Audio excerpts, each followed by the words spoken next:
นั่งภาวนา2 ชั่วโมงกำเมืองเหนือกำลือกำยองกำ12 ปันนาพุทธังติพุทธาเจ้านั้นผู้เจมีเราไว้สาขาแลสาธุธรรมังอีพาธรรมอนัตตาเจ้านั้นผู้เจมีเราไว้สาขาแลสาธุสังฆังอีพระอริยสังฆาเจ้านั้นผู้เจมีเราไว้สาขาแลสาธุ10 ต่อไปนี้รวมตีบรวมตานขันธ์ธาตุดังหาผ้าการคาอิมังอาตาภาวังพุทธัสสะปาฏิจจสามิขันธ์ธาตุดังหาอัญจิวาสามุตติวันยัตนีข้าขอน้อมถ่ายตานคือเก่พระพุทธเจ้าข้าเลอิมังอาตาภาวังธรรมัสสะปาฏิจจสามิขันธ์ธาตุดังหาอัญจิวาสมุตติวันยัตนีข้าขอน้อมถ่ายตานคือเก่พระสาธรรมเจ้าข้าแลอิมังอาตาภาวังสังฆัสสะปาฏิจจสามิขันธ์ธาตุดังหาอัญจิวาสมุตติวันยัตนีข้าขอน้อมถ่ายตานคือเก่พระอริยสังฆาเจ้าข้าแลอธิษฐานปฏิวัติภาวนาหาหันตัดถึงอนัตตาอาหังพันเตอานิจจาวิปัสสนาทุกขาวิปัสสนาอนัตตาวิปัสสนากัมมฐานังยาจามิอาติธามิจักภาวันนาเอกธาตุจักภาวันนาวันนี้ขอหือพีติสามาธิเจ้าจุงมาวังเกิดเกคาเลอันว่ากายาลุปคานี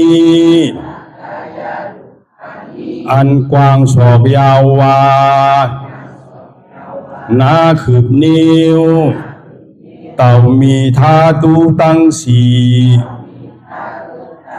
จุงมาผ้ากอบรวยการจังเป็นกายาลูปนี้อาทิอิมาสมิงกายปะทาวิธาตุอาโภธาตุเตโชธาตุวาโยธาตุยาจามิอาติธามิกวมโหนบลงสมมาพระอริยเปียเจ้าทุกพระวงคาพระอริยเจ้ากูเจ้าคา ในยามเมื่อไหนก็ดี อันคาเราเบาลู่เสเลในคำหลวงสามประการหนึ่งไลละนึกผิดสองไลอุจาผิดสามไลกากรรมผิดมาตั้งหลายมนเจอนั้นตีพระอริยเจ้าตนไลตนหนึ่งก็ดีอาติตะป้นมาก็ดีปัจจุบันหน้าเมื่อเหลียวก็ดีขอต่างเจ้าตั้งตัวพระอริยเจ้าตั้งหลายมนขามาลาลดปดพงตัวสานุตัวโลดอาโหสิกรรมว่าเปลี่ยนปาปาทาน 热爱者府比蓝牙模式 อันจำเป็นโอมทลายเฮหับตับมักผลนิพพานอันจักเกิดขึ้นมาไปนานานอย่ากาดอย่ากาเสกรรมรวยเตอมันเรากำลังว่าสีกำลังกายกำลังแสงของรูปเด่นที่แต่ว่าสาเป็นแต่การทำที่ที่มาดีตัวสาวตั้งหลังพอดีเหมือนเดี๋ยวนี้ก็ดีกว่าโพสังเป็นนั้นได้ธรรมะปณิปานสาวไหวแสทานานเสภาวัตราปัญญาได้เป็นได้ธรรมะปณิปานตอนนี้ไปว่าตามเมื่อนานคือสมณานทุกข้าเป็นหน้าตาหน้าตาตาแปดตาที่ชีวิตที่กิจสักกิจสันในพวกสิ่งที่หายไปในภาวะสัญญาแผงมันกูเจ้ากูตนกูปากูก็บุคคลเสกรรมโดยเถิดสาธุสาธุสาธุปีพุทธศาสนา2569ภาวษาปีรับใส่สุราสกราจาว่าไหน1,387ตัวเลิน8เลี่ยมมาว่าได้อยู่6คำปีเขตวันที่16เลินจุนปี2025ในปางสร้างตือกรรมปฏิวัติอนัตตาวิปัสสนาภาวนาหาหันยอดธรรมอนัตตาปอกกำถนหนึ่งที่วัดพระธาตุสอมนาหวานเตียนหวานโดมเมืองลังนครเมืองเชียงตุงอันนี้ก็หอดถึงมาในคำคืนวันผล6เตียนเฮาที่ไหนสืบยางตั้งกว่าจูพานิปันก็เลยเฮาบ่ตีปิด8อปยภูมิตั้ง4ไหลยาวก็ที่ไหลกักซ้อหุยพัตูนิปันนั่นก็เลยคัดใจหังแผงมันอ่อนตั้งนี่ก็ถือเฮานางขาไก่กดขากว่าถ้าต่างขาซ้ายก็ไหลนั้นขาซ้ายถ้าต่างขากว่าก็ไหลมือ2ขอนต่างไว้เนื้อตักเฮาก็อย่างไหนไว้ตัวซื่อๆอย่ามีเคียงนะอย่ามีย่านนะก็มันเคียงปนตีนะไหนมันจังกันจังสันยาวก็ไข่ห้องก็บ่มันเคียงนะ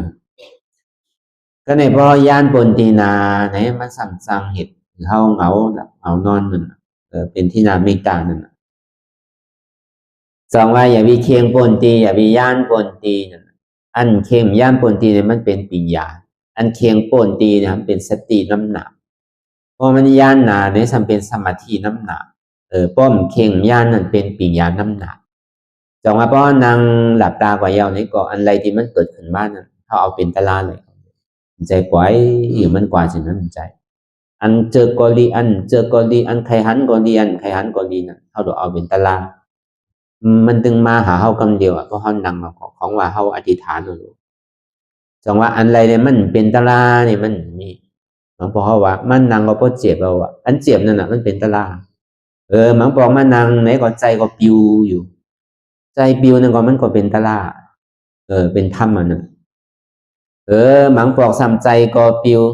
เจ็บก็เจ็บอีตัวอันไรก็หูอันไรมันแห้งก็ตัวอันนั้นพอมันเจ็บแห้งนี่ก็เอาเจ็บเป็นตารางเพราะว่าใจมันปิวแห้งนานี่ก็เขาก็เอาใจปิวนั่นเป็นตารางไรเสียงอ่ะจ จังว่าอะไรมันเป็นตาราเนี่ยมันเป็นสิ่งเสียงอันเฮากำน้ำแต่อันเฮาเจอในเฮาไข่ไหลเฮาไข่อันนะเวลาเดียนเฮามันเจอนั่นในเฮามันป้อไข่ไหลอันไข่ไหลอันไข่ย่านั่นน่ะเฮาหลวผ่านมันไหลไว้ใจว่าในโลกตั้งมือตั้งสิ่งเนี่ยก็เป็นก้นใจเนี่ยก็ไว้มันป้อเสียงก็ยาวก็เป็นสิ่งนั้นไหนเนี่ยเฮามันจังกะวนลองเปิ้นโลกหันตั้งผิดเปิ้นอ่ะเพราะว่าเป็นก้นยิงเนี่ยก็ไว้ใจเหมือนแม่เฮาก่อนนึงเพราะเป็นสิ่งนั้นเนี่ยเฮามันจังเหตุจื้อรู้ปอแมนวันนั้นเหตุจื้อก็ยาวอ่ะเมื่อว่าเป็นปอแม่เนี่ยก็ตาลูกเตียหาตั้งเป็ดตั้งผิดแปดปอแม่เนี่ยมันได้ปอแม่เหตุจื้อลาจื้อว่าจื้อก็กะได้ทอมไว้ใจมันปองมันแม่เฮาก่อนนึงอ่ะผู้หญิงผู้ชายทั้งหมดทั้งสิ่งในโลกกาเนี่ยอันเฮาไหลมาทบมาญาไหลมาอุบมาลาไหลมาหันกันเนี่ยอย่าไหลมาเป็นปีเป็นน้องไหลมาอยู่จำหิมอมกันไหลมาเป็นลูกเป็นหลานเป็นปอเป็นเมเป็นโผเป็นเมกันน่ะไว้ใจเหมือนสินั้นในก่อนมันจังเอาอะไรมาดิจาเฮาจังเอาอะไรมาเข้าอกเข้าใจเฮาอย่าก็เฮ็ดให้เฮาเสียใจ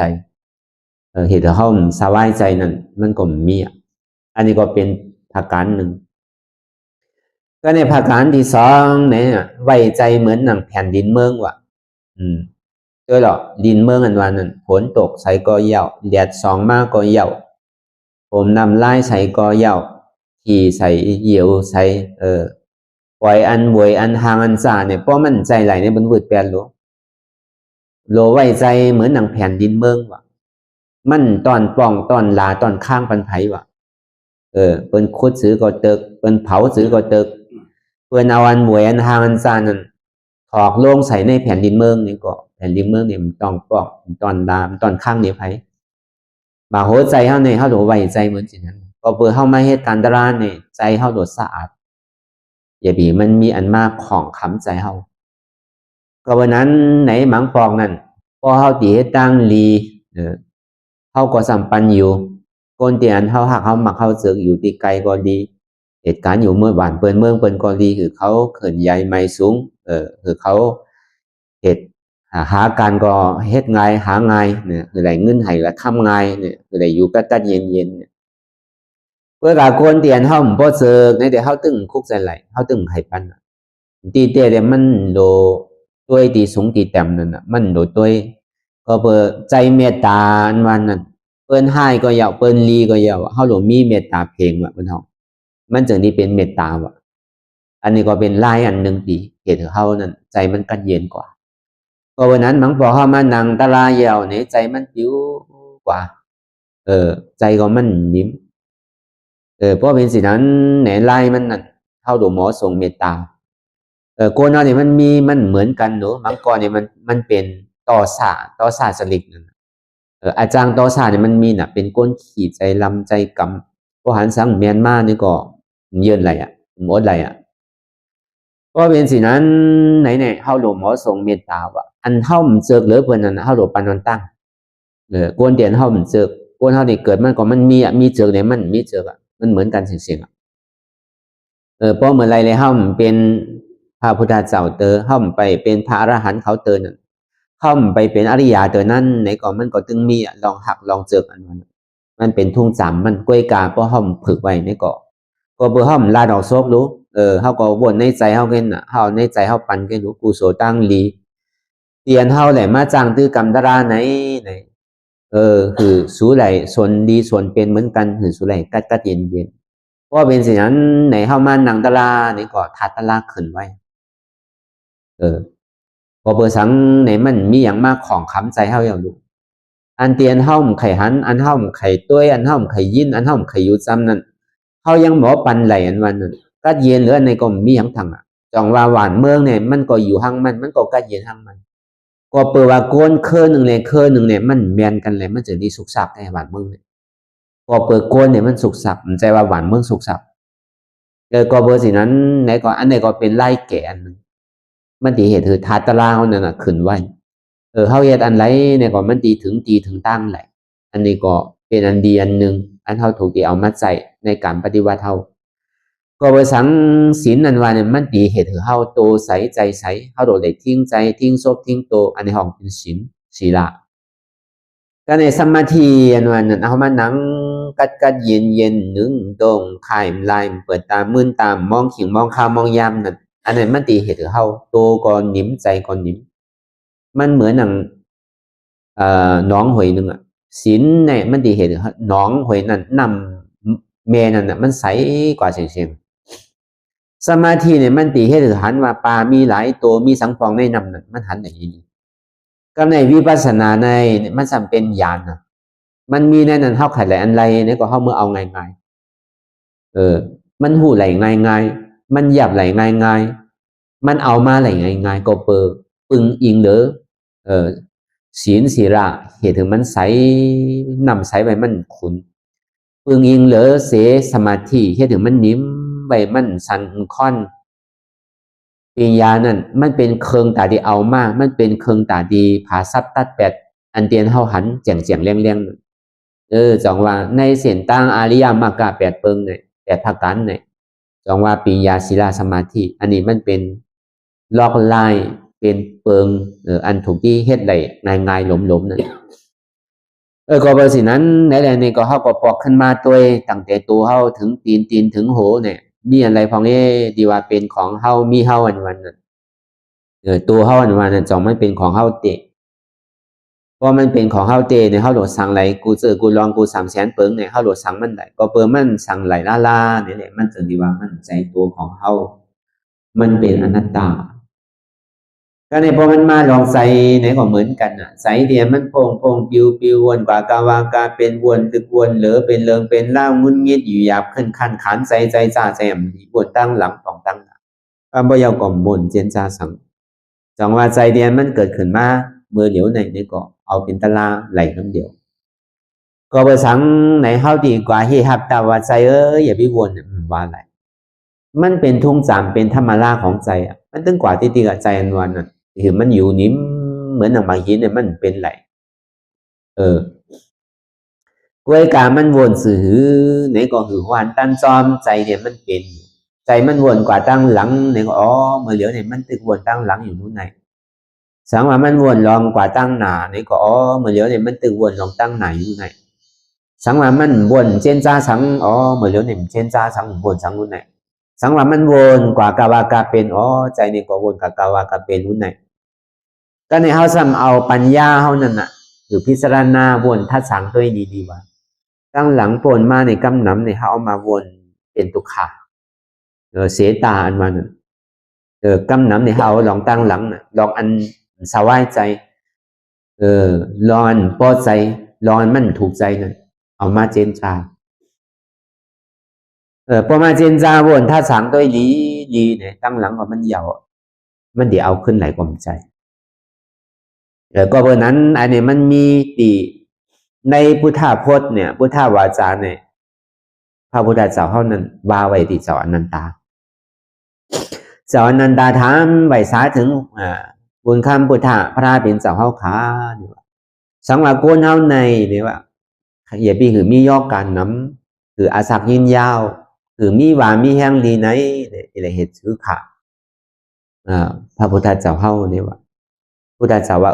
มีไล่มันนี่ว่าเหตุซื้อค่ะอย่าเบียวลองตั้งหลังเปลี่ยนปนกว่านั้นเอามาวนอยู่ดีกว่ามันดีเหตุเท่า1เข่าไว้2อาศักปอด3ไปอยู่ดีก็มันแคมแล้วก็เปิดปอมาเจนจ้าเนี่ยเดินโดมมันหมานมากดูใจมันดีมากอย่างน่ะเพราะใจมันดีก็ตามที่กินข้าวน้ำก็กินข้าวเกนั่นน่ะตามที่นอนรับอิ่มเนี่ยก็นอนรับกำหนึ่งก่อนกำก็ควรลองไต่ลองเนื้อก่อนมันนอนรับนั่นน่ะมันนอนอิ่มนั่นน่ะก็เปิดทาดินนำลมไพ่เนี่ยมันมันก็ดีว่าเจอันนี้เขาว่าซับแรงติดขวางมันกะพุทธเจ้าแต่ก็ซับแรงติดแกบมันพวกไข่อาสากยืนยาวไข่มีหวานมีแห้งเนี่ยก้นเท่าใน1อาสากยาว2โหลมีแห้ง3โหลกินข้าวหวาน41อาสากยาวนั่นน่ะเนาะ เพราะอาสางยาวเนี่ยเพราะมันอยู่ดีกว่าทุลาหังน่ะอาสางยาวหลายๆก็สัมยอการเนี่ยน้ำก็ดุขานังเก่าก็บนนั้นเพราะอาสางยาวเนี่ยโดยไหนอยู่ดีกินหวานว่ะอยู่ดีกินหวานยาวเนี่ยโดยไหนมีแห้งว่ะก็มีแห้งยาวเนี่ยโดกินข้าวหวานว่ะกินข้าวหวานนั่นวันนั้นมันโดกินผักก็มันกินข้าวกับเกลือก็ยังหวานว่ะ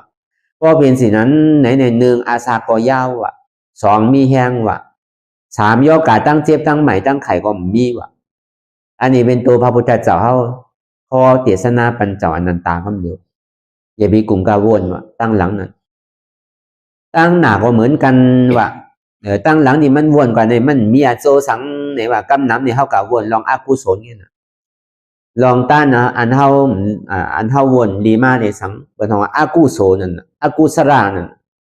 อันเท่าหยามบนดีรัดดีเฮ็ดดีมันนั่นอย่าไปเอามาวนอย่าไปเอามาเจนจาสังวะมันเหตุยาวก็ยาวรู้มาเอาขึ้นได้เขาอย่าไปสืบเหตุทางก็ยาวลองอันมันดีนั่นอากุโสตั้งโมตั้งเสียงนั่นลองลาดเท่าไหร่ลาดก็ยาวเนี่ยก็มันเหมือนมันหายหรืองูก่อนนะกำลาดเท่าไหร่ก็ป้อมมดลาดก็หายหรือพันมิดก่อนนะเพราะมันไหลลาดก็ยาวไหนมันยาวมีดเนี่ยเพราะมันพันยาวก็ยาวตั้งลาดเท่าเนี่ยมันหายหรืองูก่อนวะเพราะลาดกำหนึ่งมันยาวมันตึงดีเป็นกว่าหลายปอกหลายกำตัวเท่ากลมสบายใจตัวอันเปิ้นไหลพร้อมไหลหับหนึ่งกลมสบายใจแต่ว่าเขาก็หลุดเลยหมดทิ้งใจเขาทิ้งโซ่เขานั่นน่ะการนั้นเขาเลยเฮ็ดสังไว้ก็ยาวว่าการนั้นดีตั้งเสียงนั่นก็อย่าไปเอามาเจนจ้าอย่าว่ามันยาวรู้เขากลมผู้ใดเหตุกว่าก็ยาวก็กาอากุสระอากุโสตั้งโมตั้งสิ่งในอันเก่าอันที่เขาหยามบนหยามลาดหยามเฮ็ดนั่นอย่าไปเอามาวนมาลาดมาเฮ็ดว่าการในอากุโสใหม่ที่อันเขาย่ำไปยามบนยามลาดยามเฮ็ดนั่นในก็อย่าไปถือบนลาล่าวะที่นี่มันเป็นการนำดีนั่นน่ะอย่าไปกะวนมันวะตั้งลาเท่านั้นก็เหมือนกันสินั้นว่าอันเท่าไปยามลาดแต่นั้นก็อย่าไปลาดวะอันเท่าไปยามลาดเพราะมันเป็นมันที่กระเตอใจเบอร์นั้นอย่าไปลาดวะก็ในการนั้นเท่าย่ำไปยามเฮ็ดเดินนั้นอันมันเป็นอากุโสการนั้นดีนั่นก็อย่าไปเฮ็ดวะพระพุทธเจ้าว่าตั้งหลังก็อย่าอันอากุโสเก่าเฮาอันเท่าไหร่เฮ็ดไว้นั่นอย่าไปเอามาวนมาลาดมาเฮ็ดอันใหม่ย่ำไปเกิดนั่นก็อย่าไปถือมันเกิดวะคำไหนกุโสเก่าเตียนเฮาย่ำเฮ็ดไว้นั่นโกนเฮาเนี่ยมันใจว่าเกิดมาในเมือกมดก็มันใจรู้เฮากลุ่มกายเฮ็ดการตั้งเมือกตั้งดีที่ก็มันใจอันดีเฮาก็เฮ็ดไว้ตั้งน้ำกุศลนาวุญอันเท่าไหร่เฮ็ดไว้ก็มีตั้งน้ำเอาตั้งตานะศีละสมาธาวิปัสสนาเสนในอันเก่าเตียนเฮาย่ำมืดย่ำเกยย่ำกำศีลกำธรรมย่ำดูย่ำต้านมานั่นนี่ก็คือเลยไปป้าซ้อมตัวเฮาเสียๆว่ะเฮาว่าดีเกสุดมานี่ก็แค่เนื้อเฮาตีวนลองอันนั้นดีนั่นนะคือเลยไปซ้อมตัวเฮาเสียๆว่ะก็ในกุโสใหม่เตียนเฮาย่ำไปย่ำวนเฮาย่ำไปย่ำลาดเฮาย่ำไปย่ำเฮ็ดนั่นนี่ก็คัดใจวนหื่นไหลคัดใจลาหื่นไหลว่ะคัดใจเฮ็ดหื่นไหลว่ะกุโสใหม่เนี่ยเป็นสังเนี่ยเป็นกุโสตาตีไรมักตราโพตราห้องว่าวิปัสสนาเฮาไม่เฮ็ดอยู่พ้องยามมื้อเดียวเนี่ยอันนี้เราเฮ็ดไว้ว่ะอย่าไปเขียนไปเข้าไปยามว่ะตัวเปิดสังเนี่ยมันเป็นกุโสใหม่อันวันน่ะก็เปิดห้อมไปยามเฮ็ดมาเตะห้อมไปยามถึงมาเตะพอยามเฮ็ดยามถึงมายาวในถึงเฮาก็เมื่อจอมพระพุทธเจ้าหมดเฮาก็ดิ่มมากเกิดพอเปิดนั้นน่ะพุทธเจ้าสังนี้ว่าเป็นกุโสใหม่วันเนี่ยกุโสเก่าอันวันเนี่ยเฮายามเฮ็ดมาเสียๆอย่างเป็นก้นดีผีแม่อย่างเป็นขุนหอค่ำอย่างเป็นนางเทวีอย่างเป็นเทวาวุฒเทวาราอย่างเป็นขุนผีขุนอินมาอย่างเป็นขุนพรมขุนดูป้าพรมมาดูป้าพรมว่าเขาอย่างเป็นมาเสียงมันเป็นเสียงตั้งเก่าเขาเสียงวันนั้นก้วยกาตาดีเป็นอาริยานวันนี้เขาไปอยากเป็นที่ก่อนเลยพอเขามาเป็นเขามาเกิดในเมืองโกนเนี่ยก็อยู่เมืองสวรรค์ปุ่นอยู่เมียวผีเทวราเขานั่นจันสวรรค์เขานั่นเขาสำเม็นน่ะโกนเขาอยู่จำโกนไหนพอโกนมีศีลเงินเขาจะดีมากพอโกนมีศีลมีธรรมเนี่ยเขามันจังอยู่โกนเขาเนี่ยมันกินเจหรอกินกู300,000เปิงน่ะเปิ้นห้องว่าปลาเหี่ยวแสนก่อนั่นน่ะปลาเหี่ยวแสนผีนั่นน่ะเย็ดใส่โลผีเนี่ยมันตายหลายก่อข่มหูอันดีโกน่ะเนี่ยโซ่เผาตองเขาเนี่ยเป็นปลาเหี่ยวโลนั่นมังปอเขาอยู่ห้างกล้วยเนี่ยซัมโกเนี่ยมันดีโกอันดีโกเนี่ยโซ่เผาตองเขาเนี่ยดีโกเด้อเพิ่นน่ะก็เพิ่นนั้นน่ะ พระพุทธเจ้าว่าตั้งหลังปนมาเป็นสังก็เยาอ่ะอย่าปีมาวนเยาพอไหลเยาอ่ะตั้งหน้าเตียนมันย่ำไปถึงเดือนนั้นก้นเอากำนั้นเนี่ยมันถังใหญ่ตั้งนานอ่ะมือผูกมาดีแค่มือเยามือมาดีแค่มือเยาที่มีเงินน้ำเหลือในถังเยาที่เหมือนใจเยามีลุงมีล่างก็ลุงล่างเขาตีเลี้ยงเยาเงินข้ามเขานี่ตีมากตีเกินอยู่เยาเนี่ยตีแคมตีศักษาเหลือในเยอะเพราะมือผูกมือมาเนี่ยบางพอเขาสัมถังตั้งหนายเลยเอามาวนเป็นสุขาโจเก็บโจข้าวนั่นน่ะกล้วยกาตั้งหนานั้นไหนก่อนมันมีอาโจสังไหนว่าเหมือนหนังคนตึงนอนรับอยู่กันว่าพอมืนตามานี่ก็หายหมดเหมือนเขาเจอกใส่ทีนั่นน่ะเนาะเขาเจอกใส่ทีเนี่ยก็เหมือนเมื่อพูกมาเนี่ยเขาว่าเหมือนในอันก้นเจอกใส่ทีนั่นเมื่อในวันที่16โลเหมือนว่าผลมาวันที่15นี่มันกับผันเยาอ่ะกลางในเจ้ามามันผันเยาอ่ะทีดีออกน้ำปันในทางสังก็นี่มีสังเกิดขึ้นมากกว่ากับใส่ทีอ่ะมุงมองว่ามันดีเตอร์ทีนั่นน่ะเนาะก็ในพอออกมามันเตอร์น่ะก็ใน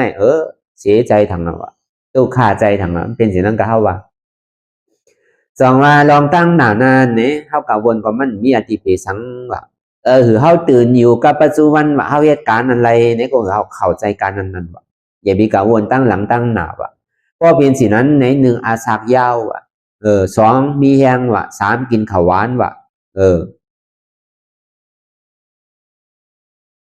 อันไหนก็เป็นเช่นนั้นมาอาสาเข้าก็ยาวแห้งก็มีกินข้าวก็หวานย่อกาตั้งเจ็บตั้งใหม่ก็มีนั่นน่ะย่อกาตั้งไข่ตั้งเป็นก็เกนั่นน่ะมีเต็มวานนังเก่าอันมันมีย่อกาเนี่ยก็เปิดใจเป็นโหนหนามันจังว่าย่อกาใจเนี่ยมันมีอยู่32ย่อกาซบเนี่ยมี32ย่อกาตัวเนี่ยมี32ย่อกาตั้งเสียงเนี่ยมีอยู่16มิลพอมาพองกันพอมาพองอาติการาปนมาเลยสังปัจจุบันเมื่อเหลียวเลยสังอนาคาเลยสังพอพองกันสิ่งเนี่ยมันมีอยู่ปากปลายแปดยกการน้ำก่อเพราะนั้นพออยู่ดีไรใจเฮากันเย็นดีเซ่ออยู่ในแต่ก่ออันนั้นยกกาก็เป็นแห้งเฮาก็มีอาสาก็ยาวกินเข่าก็หวานอันนี้ก็ยุ่งว่าก็อะไรก็นั้นก็ดีสุดต้องไข่เป็นสิ่งนั้นนู่นนั่งเก่าพอมันถึงขิงถึงคานมันก็มันก็ไปไข่ตายเดินนะก็เปิดโลเฮ็ดตั้งรีไหลทางน้ำหูรู้วันหนึ่งก็แค่นวันหนึ่งน่ะปานหนึ่งก็แค่นปานหนึ่งน่ะเดือนหนึ่งก็แค่นเดือนหนึ่งน่ะปีหนึ่งก็ยังแค่นปีหนึ่งรู้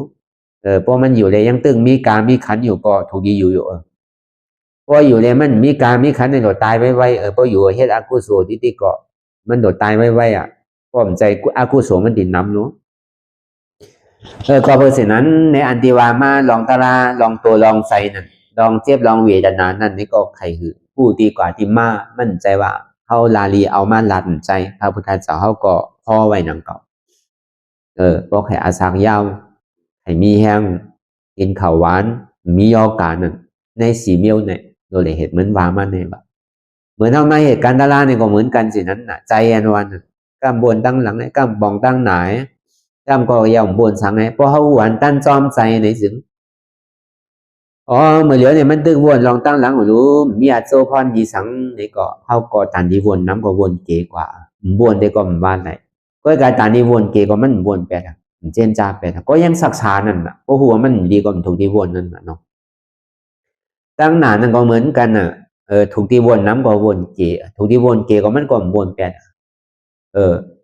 อันมันหันอยู่นั่นถูกตีวนอันมันวนอยู่นั่นถูกตีหันก่อนมันก็เข้าใจมากนะปัจจุบันนั่นวันที่ไรตัวในปัจจุบันที่มันเกิดขึ้นอยู่พ้องย่ามมือเหลียว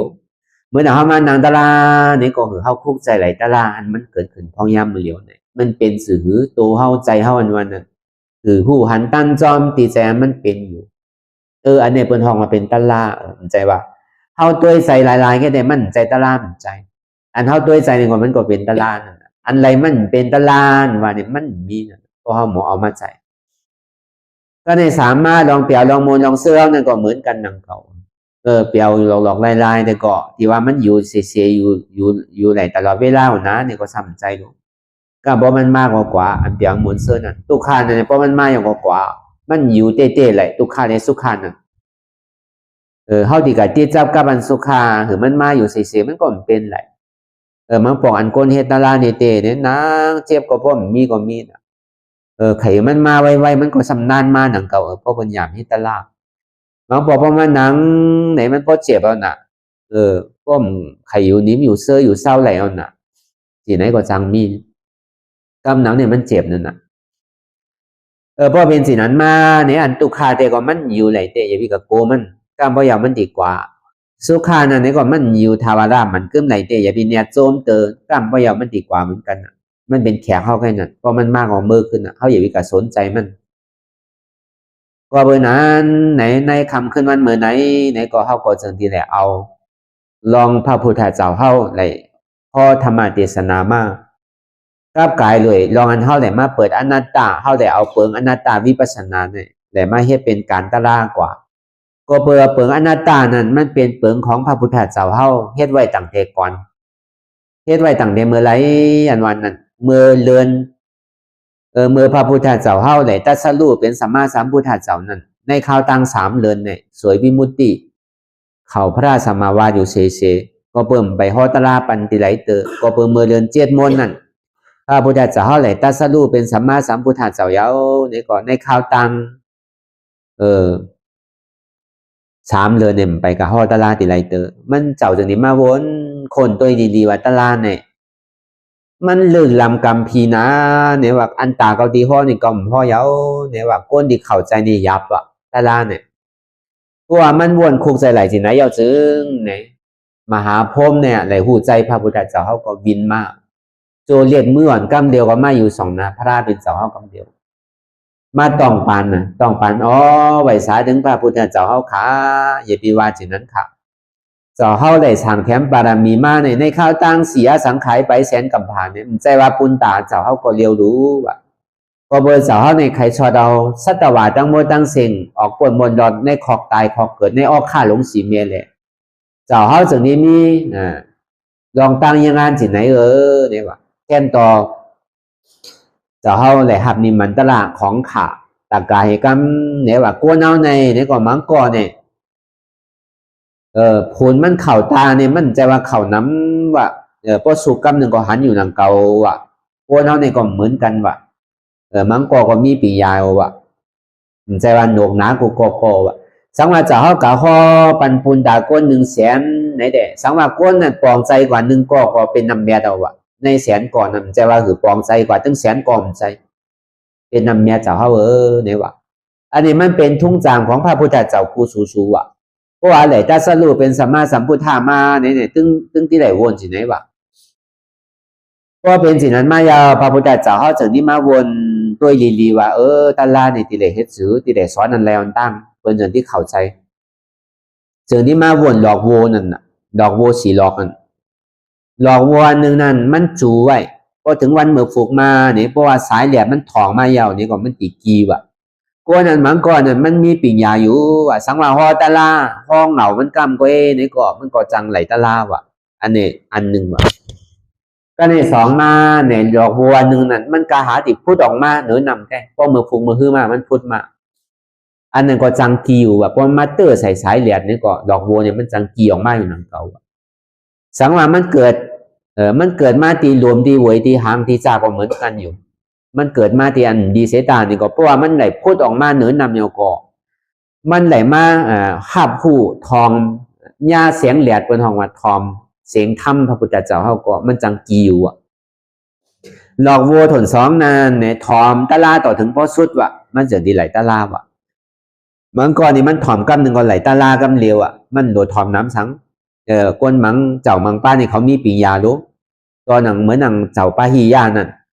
ที่เป็นปาหิยานั่นเพราะว่ามันไหลฮอตลาปันเจ้าปาหิยาเยาเนี่ยหูเดียนเมื่อไหลยินอยู่ก็คู่วายยินลายแก้มันมีเปิดมีเขามีเก่ามีเฮาหมากตาเดียนเมื่อหันอยู่นั่นในก็คือคู่วาหันลายแก้เปิดก่อมมีเฮาก่อมมีเขาก่อมมีอันหางเนี่ยก็เป็นหางลายแก้อันเสียงเนี่ยก็เป็นเสียงลายแก้ว่าไหลมันเป็นอนัตตาพ่อกันในก็แต่ปาหิยาเนี่ยต้องเป็นพระอรหันต์กว่าคำเดียวต้องเป็นยาหันต่างกว่าคำเดียวตอนนั้นมันเหมือนหลอกโวเลยมันขึ้นมาเหนือนำมาว่าก้อนมาทองสายเหรียญก็กีก็เร็วอันนั้นเป็นก้อนหนึ่งว่ะบางก้อนในที่ไหนฮอตาลาบอกถึงอาจองวันหลังจัดหลังปังก่อนในมีสังปองเขาได้เป็นสังกันมาก พอฮอตะลาปตะลาสูดกว่าเยาวเนี่ยจากที่ไหลตะลามันเหมือนหลอกวัวที่มันที่พูดออกมามือคือมือซึ่งมือคือมือหนึ่งเนี่ยอันในหลอกวัวสองบะก็ในหลอกวัวถนสามนานในมันก็หาพูดขึ้นมาอยู่กลางนำบะหลอกวัวเมียวนานเนี่ยถอมตะลาอีดิกลมเข้าใจถอมต่อถึงปสุดกลมเข้าใจไปปองใส่เตออย่าก็เอาตะลาเตียนตัวเจ้าเก่าไหลถามไหลถอมไหลตองอย่าเอามาจ้างตื้อกรรมต่อถึงเฮ็ดเดนาเนี่ยมันจึงดีไหลตะลาว่าอันนี้สามว่ะก็ในก่อทนสีเนี่ยเฮ็ดก่อเฮ็ดเตะปีนี่ก็ไหลเมื่อหนาเนี่ยเพิ่นว่าวันหนาเดือนหนาปีหนาจาดหนามันมีสีหนาถอมเมื่อไหนตั้งวันก็ไหลถอมตึงปาดก็ไหลถอมตึงเดือนก็ไหลถอมตึงปีก็ไหลบางคนนี่ถอมไม่ได้เฮ็ดจ้างตื้อกรรมกว่าต่อถึงจำพอดีตายจึงดีไหลก็มีบางบอกตายก็ยาวกว่ากันไหลในเมืองสวรรค์นี่ก็มีอันนี้เป็นบอกโบถนสีวะ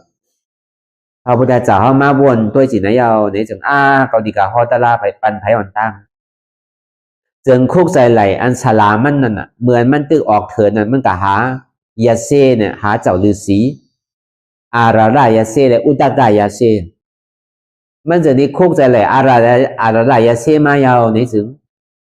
อารารายาเซก็หาตายกันกี่วันไงซุ่มหลงซุ่มหลังเอาวะเขาอ่านดีกับฮอตะลาปันมันเขาจะเนี่ยเขาเป็นคนมีปิญญาวะก็ได้ฮอตะลาเหงามันนิดนึงก็ไหลตะลากำเดียววะอันนี้ก็หาตายกว่าเมื่อ7 วันผลมาเว้ยเนี่ยมันสันตายเนี่ยมันก็อยู่ที่เมืองสางเนสัญญานาสัญญายตนานั่นมันจ้างกระชอดเลยวะในขันธาหาเปิงเนี่ยมันมีอันเลียวก็วะก็เบอร์นั้นแหละทางก็มันมีหนามลายๆกันน่ะมันหูซึกโตสังอ่ะเพราะเป็นสิ่งนั้นก็พระพุทธเจ้าเขาเนี่ยมันจ้างกระชอดอะไรวะก็ในวนถึงอุตกายาเซนั่นนี่ก็เหมือนกันสิ่งนั้นอันนี้ก็หาตายครับจ้างกระชอดอะไรวะเพราะเป็นสิ่งนั้นมายาวเนี่ยมันเจอในคุกใจไหลปัญจวัคคีย์หาเจ้าเขานั่นอย่ามาเฮ็ดเวียเวจาไหลมาอุปถักเหมือนมันเจ้าตึกจ้างตะลาอยู่นั่นแต่มาอุปถักเพราะมันคุกใจไหลยาวนี่ก็มันก็มือหาเขาครับเนี่ยที่เมืองสนบอกสนสังตีเมืองปราณาสีนั่นมันก็ยางมันเจ้าก็ยางเมื่อหาเขาเพราะมือหาเขายาวนี่เมื่อพระพุทธเจ้าเขาปอกขึ้นมากินน้ำนมปอกขึ้นมากินเข่านี่ก็เขาก็ว่าเจ้าใจสิทธาธาเนี่ยมันปอกขึ้นมากินเข่าอย่าห้อมโดยอยู่ลุ่มลามันยาวเขาก็ป้วนเขาไปมันเมื่อก็ยาวมันเป็นไหลพระราเนี่ยพระเจ้าเนี่ยมันเป็นไหลพอเป็นสินะเนี่ยเขาก็โจนกันไปกว่าเขาก็สมีกติสัจจานึกกันว่าเพราะว่าเจ้าใจสิทธาธายาเซมาเนี่ยเขาอย่าไปตอนหับมันเขาอย่าไปเสือตีนังปันมันเขาอย่าไปหับบาดมันว่ะเขามีกติสัจจาจนั้นก็เนี่ยเพราะว่ามันเมื่อยาวเนี่ยก็พอถึงเมื่อจำเดินเก่ามนเดินเก่าขวานั่นเพราะว่าเขาเลยหันเจ้าใจสิทธาธาเลยหันพระสัมมาสัมพุทธเจ้าเขานั้นเพราะว่าตัวมาต่างแต่ไกลเนี่ยมันสับไปมันห่างลีห่างน้ำนะวะเงานี่พอเหอกว่าพอจืนพอปวดอย่ากว่าเงาเหอนี่ออกจอมหัวมันเจ้าไล่กว่าไล่ไปมันเจ้าก็มันสับไปเพราะว่าเขาเลยหันยาวเนี่ยเขาลืมวัดวานเขาเลยตกลงกันนั่นเขาก็เนียดกับหาบเอาวัดพระเจ้าเขาก็เนียดกับปูตีอยู่ที่เศร้าปันมันเจ้าเขาก็เนียดกว่าหันนำตักนำมาปันมันเจ้าก็เนี่ยเขาจึงดีว่าเหียงล่ะเจ้าเขามาเหียงเนี่ยว่าเกาดีมะฮอตารางฮอธรรมะเทศนาปันสูเนี่ยว่าเมื่อเหลียวในเกาเป็นพระพุทธเจ้าเยาว์ก็เนี่ยเขาเถียงมันว่าเจ้าเฮาลุ่มลามันเจ้ามาเพราะแต่ในเฮ็ดเคียงเพราะแต่ในย่ำเป็นตะลาย่ำเป็นพระเจ้าในสมาอยู่สมามาเป็นพระเจ้าในเฮายุ่มว่ะบอกขึ้นมากินเขาไอ้มาหย่อนย่านขึ้นสมาเป็นพระเจ้าเนี่ยก็ในพระพุทธเจ้าเขาถามเขาว่าอันสูเฮ็ดก็เกามาเนี่ยเกาหยามลาดเนี่ยสูอยู่นะว่าเกานี่เป็นพระเจ้า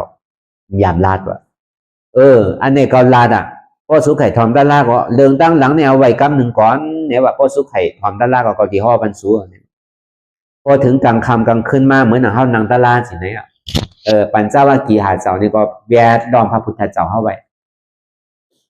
พอเวลาพระพุทธเจ้าเฮาไว้นี่ก็พุทธเจ้าเฮาฮอธรรมะสัจจานั่นน่ะธรรมะเชจานั้นเปิ้นจุ่มธรรมะเชจาเปิ้นไก่กาฮอตั้งในตั้งหน้าอันนั้นน่ะพุทธเจ้าฮอตั้งสุดนั้นน่ะ ฮอธรรมะเสจากับกายรวยรองทุกขสัจจะสมุทัยสัจจะนิโรธาสัจจะมรรคสัจจะในอริยสัจจะทำตั้งสีเนี่ยมันจะที่ฮอว่าปัญจวัคคีย์ว่าจาติทุกขาจาราทุกขาพยาธิปิทุกขามรณะปิทุกขาว่าอภิเยหิวิปโยโกทุกโขมากโก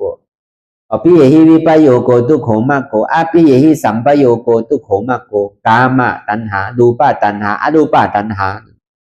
ที่บอกมาในพระพุทธเจ้าเขาเทศนาธรรมจักนั้นนี่ก็เขาเกิดมากกว่าเป็นทุกขาว่าเฒ่ามากกว่าเป็นทุกขาเจ็บใหม่ไข่หนาวมากกว่าเป็นทุกขาว่ะถึงดีตายก็เป็นทุกขาว่ะอันเฮาหักเขามาเขาศึกนั่นมันผ่าดีกว่าผ่าตายก็เป็นทุกขานี่ว่ะอาภิเยหิวิปโยโกอาภิเยหิสัมปโยโกทุกโขมากโกเนี่ยอันเฮาแหละอยู่จำหิมวามโกนเตียนเฮามากเจอก็เป็นทุกขาอันนี้พระพุทธเจ้าว่าขณะแกอันมันดีกว่างดียาวแต่ก็เขาก็มีปียาวนะมันโดเพลนะเมื่อพระพุทธเจ้าเขามาฮอธรรมะเทศนาในธรรมจักรนั้นเทวราเขาพรมเขาเนี่ยมาไปถอมเนี่ยมีตั้งน้ำในคำขึ้นเมื่อเรือนเก่ามุ่นน่ะมาถอมธรรมะเสจานั่นเพราะว่าลองตั้งตุขายเอาในสึงก็เบอร์ผีเขาเมืองสวรรค์เนี่ยเขามีอันเท่านั้นอันอยู่ลีก็เขามีอัฏฐกถาเนี่ยเป็นอย่างนี้มาใส่จาราตุขาพยาธิปิทุกขามาใส่ทั้งสองข้อเพื่อกันในเมืองสวรรค์เนี่ยมันมีจาติมารณะขึ้นอันเท่าก็มันเท่าเจ้ามาสักอายุได้เท่าแก่เหมือนโกนเท่ามันมีเพราะว่าเดในเมืองเรือนเก่าง้วนน่ะมันยังงานถึงเทวาวุฒิเทวราเขายังงานถึงขุนพรหมเขาผมที่ได้มาถอมตลาเขาก็อ่อนกันมาเนี่ยเป็นปาก60 กฎปากโคตรปาก60 ล้านเนี่ยนะปาก60 กฎปาก60 กฎเนี่ยมันเป็นอยู่เหง6 ปากล้านนะอันเทวราเขาแต่มาถอมถ้ำนะเยาวก็โคมเขาเนี่ยมาถอมถ้ำในอ่านหัวอสังไขมันวะมาถอมตราเมื่อวันเรือนเก่าม้วนนั่นอันนี้พระพุทธเจ้าเขาว่าลองตั้งตุข่าวตั้งก็เปิดมันทบไหลเตหันไหลเตรู้อันตุข่าหรือเปิดตั้งสิ่งตั้งหมดในหรือเสียตุข่าเนี่ยมันมีอะไรแถมอันเท่าไหร่มายุบนำคันธาในตุข่าหรือเปิดว่าต่างแต่ตุกติปุงในสังต่างแต่สุกติปุงในสังอดีตในธรรมจักรนั้นห่อไว้ว่าจาตุมหาราชิกานังเทวานะสตังสุตวาตาวติงสานังเทวานะสตังสุตวานะยามาตุสิตานะนิมมาราติปรินิมิตาสวัตตินะอันนั้นเลยฮอธรรมะเสจานะว่าในเมืองคงกลางก็ว่าในเมืองสวรรค์จันทร์ผ้าพวกจันทร์ก็เยาว่ะเอาตั้งแต่จันทร์พรมกว่าปฐมมาตุติยาตาติยาพรหมปะเลวหิตาเทวานะสตังสุตวาพรหมปริสัจจานังเทวานะสตังสุตวานั่นอันนี้กับกายด้วยมันเจ้าห่อเนเอาตั้งแต่ในเมืองกวนเฮาหมกาเนี่ยก้นขึ้นกว่าตั้งแต่เมืองสวรรค์จันทร์ผ้า6 คงขึ้นกว่าต่อถึงเมืองพรหมปฐมมาสานตุติยาสานตติยาสานจตุธาสานขึ้นกว่าถึงรูปะพรหมารูปะพรหมขึ้นถึงกว่าเนสัญญาณสัญญายตนะทั้งหมดทั้งสิ่งเนี่ยเป็นทุกขาสิ่งเช่นอันนี้เป็นทุกขาสัจจะเหตุมันเนี่ยก็เปิดสังในเป็นทุกขะก็เปิดตาหนะกามตัณหารูปตัณหาอรูปตัณหาก็เปิดตัณหาเป็นเหตุวะตัณหาใครเป็นใครมีนั่นเป็นเหตุอจองมันวะตัวสมุทัยเสจานี่เป็นตัณหาวะตัณหานี่พวกมันเพกว้างกว่าเนี่ยมันมีกระหือ1โลภะโทสะโมหะมานะอัตตาเตคิวิจิกิจฉากุกุจจะที่นาเมตตาฮีรีออตปะมี10เป็นกิเลส10 ปึงเนี่ยอันไหนเป็นเหตุมันวะก็ในผลของสุขาห้องวันนิโรธาเสจานั่นเป็นหือนิโรธาเสจาเนี่ยเป็นนิจจสันติสุขะอมตะธาตุวะใครไหล5นี่บอกมาสินั้นเนี่ยนี่นี่ป้านันวันอันนำเกิดอำเถาอำเป็นอำตายนี่มันเป็นนิจจนิจังวัตานิปานังสุขังวัตานิปานังสารังวัตานิปานังนิปานังปรมังสุขังเนี่ยอันนี้เป็นนิโรธาเสจาวะ